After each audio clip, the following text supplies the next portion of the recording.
Hey everyone, Devin and Mike here today. We are going to do a movie review on Alien Covenant. Yeah. Woo! So enjoy this episode of Bird Feed. Last night, me and Mike went and saw Alien Covenant along with his wife Julie. Yeah. And for the most part, we enjoyed it. Absolutely. It was a good time, man. It was a good time. It's Michael's birthday in a couple days, and Michael is our Alien expert. This is his favorite movie franchise. I like the Alien movies. Yeah, so I decided to treat him to his birthday present early. Yeah, good present, man. Yeah, it was that or the Mr. President dance. So. We'll save that for Tuesday. Yeah, that's Tuesday night. Yeah, so let's just dive right on in. What's your thoughts on Alien? Because obviously you're our Alien guy here. So, Alien being one of my favorite movie franchises, it might be my favorite. This one, just to get into it, it's the sequel to Prometheus. Yes, I think that's the best way to describe the movie. And they mentioned the movie. It takes 10 years after Prometheus. Yeah, it takes place 10 years directly after the events of Prometheus. Now, it's not on the same planet as Prometheus. No, it's not. It's on a different planet. Totally different solar system, different planet, from what we can tell. From what I remember from Prometheus and from Alien Covenant, this planet is the creator's planet. Yeah, obviously from Prometheus. The engineers. Yeah, the engineers planet. Obviously in Prometheus, that was one of the biggest topics was the engineers. Yeah. And they fight one at the end, and they take his spaceship, which is how they ended up on that planet. And now the planet though is completely dead. Wiped out. Wiped out, and spoilers. Well, we're gonna be light on spoilers. But it is safe to say though the planet has been destroyed, and it's been destroyed by the main antagonist of Prometheus. Correct. And the antagonist isn't so much a person or a thing; it's a weapon. It's a weapon. Yeah. It's a bioengineered chemical weapon. That's the best way to describe it. But it's kind of like a genetic altering, right? Which the engineers themselves created. Yes. So unfortunately, their own creation kills them. Which is kind of ironic. Now, since we're talking about that, there is that flashback scene with David's character. Yes. Where suddenly you see the civilization, which I think if you liked Prometheus, everybody wanted to see what happened with the engineers. Exactly. And we got literally a 15-second scene where shit just got fucked. Yeah, really? They quickly wrapped up Prometheus in like 15 seconds. Because at the end of Prometheus, they're like, you see Elizabeth Warren's, she's just like, we're gonna go get these bastards. Yeah. And Dr. Shaw and David are heading off, and that's their mission. Like, we're gonna go fuck up these engineers. Yep. And I thought that's how this movie was going to start. Now, the way this movie started was actually really interesting, too. It was very interesting. It was kind of like a little wink as to what was to come. But I thought the movie was going to start out with, you're going to see Dr. Shaw and David go into this planet and try to survive. And then, obviously, they get their ass kicked or something. Yeah. No, we get a 15-second scene where Michael Fassboner drops some shit and wipes out an entire species. Yeah. Are we gonna dive in on Michael Fassbender's characters? Okay, if we can go with we can start with the lowlights of the movie because I think overall we both enjoyed the film. Yes, I did enjoy the film. I liked it a lot. It was really good. It was nonstop. It was an alien film, and which is good because Prometheus was not an alien film. Yeah, we were talking about how in that movie they actually didn't even have guns. Yeah, they didn't have guns. So annoying. This one they finally have guns. Because like even if you're going to a planet that you think is friendly, right? Be prepared. Be prepared. This shit went south really fast in that movie. Quickly, it went south. Okay, so yeah, lowlights though. Lowlights. Michael Fassbender. Now, it's not much of a lowlight. It's just he plays two characters. Michael Fassbender, David in Prometheus, is a robot. They have another robot, obviously looks like Michael Fassbender, called Walter. Oh, Walter, that's right. Yeah, Walter. And they meet. And David is the antagonist. He's basically the main villain. He creates the aliens. Just kind of be on the lookout for that. Yeah. Yeah, we quickly see that. Which is kind of a nod to what they're getting at with Prometheus, with the whole idea of creation. Where did man come from? Because that's what we're always trying to seek. Like how do you defeat the idea of religion? And then we're also introduced to this captain character who gets thrust into that position. Yep. Who is the only religious person on the only religious person there. Yeah. So David and Walter, at one point in the movie, they meet up, and there's a very long scene. Very long, unnecessary scene. Kind of out of place, because the movie was kind of non-stop at that point. Yeah, like it was action horror scene. Like, we right at that moment, we had just exited probably one of the scariest moments in the Alien franchise. Right. In my opinion, that part in the med bay was horrifying. Right, and then the neomorph in the field. That was fucking no thank you. Get the fuck off of me. Yeah. And its tail like taking people's jaws off. Oh, that one part, yeah. There was a part where there's like a quick whip of the tail and the guy's face just gets ripped right off. Like, what? Yeah. No thank you at all. Super gory though. Very gory. Intense scene. And then and then it just slows down. And you literally have Michael Fassbender playing two characters. Playing a recorder. Like, no, if I wanted to see someone play the recorder, I would just gone to, an elementary school's 3rd grade recorder concert. Like, play the brown noise? Yeah. And then there was like a weird scene where they kiss each other. Yeah, where David is seducing a robot? Yeah. I believe. And like I told you, if I wanted to see Michael Fassbender be gay with himself, I would have just watched Assassin's Creed again. Another high five, buddy. Oh! This is, super, super awkward. I mean, the movie needed to slow down at some point. We need that exposition. But that whole scene, there was a build-up. You're like, oh shit, what's going to happen here? And eventually there is a climax with those two characters. there is something that builds up and some shit goes down. But like, there's that part is fine. But that slow part where they're just like, teaching them how to play the skin flute. Because they're robots, they don't blink, so they're staring into each other's eyes. Mm-hmm. I was waiting for like just like a full on like sex scene or something. Just unbuttons his shirt, just falls down.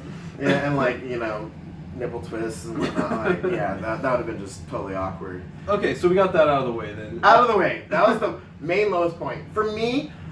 I wanted more of the aliens. Like, we got plenty of the aliens. At the third act. The third act, I wanted more. I was just craving more. Like, I think because I liked it so much. I liked the neomorphs a lot. Mm-hmm. I wish there was a little bit more on the neomorph and maybe a little bit more on the xenomorph at the end. Okay. But that's just me. Like, I wish, because obviously I liked it. I like the action. I love those parts, and I kind of wish there was a little more. However, though, that's like just a little nitpicking. Yeah. No, and when you said that, the thought crossed my mind. But when I watch an alien movie or any movie really that I watch, I think of how I feel watching the film, and that movie, like from start to finish, I was invested. I enjoyed the slow build up. I enjoyed that like they didn't throw the xenomorph at you from the get-go. Exactly. Like you had to wait until you saw that. But you got stuff the whole time. Like stuff was happening. The problem was like there was that middle part in the movie where we had the two little white neomorphs running around and like they tried to use him kind of like the alien in the first Alien film, but then he just gets his ass whooped. It's like, okay, so we're waiting again. Right. But I will say the third act of this movie was, I think, better than any of the third acts in all this. No, yeah, the third act was great. It was non-stop. Once the alien like came out of that fucking dude's chest, it was on. Yeah, once the xenomorph comes, it's non-stop, like till the end of the movie. Yeah. Like that xenomorph is just fucking shit up. Yeah. And we don't want to spoil too much. They do play with the idea of the xenomorph a little bit because we see a couple different facets of it. Right?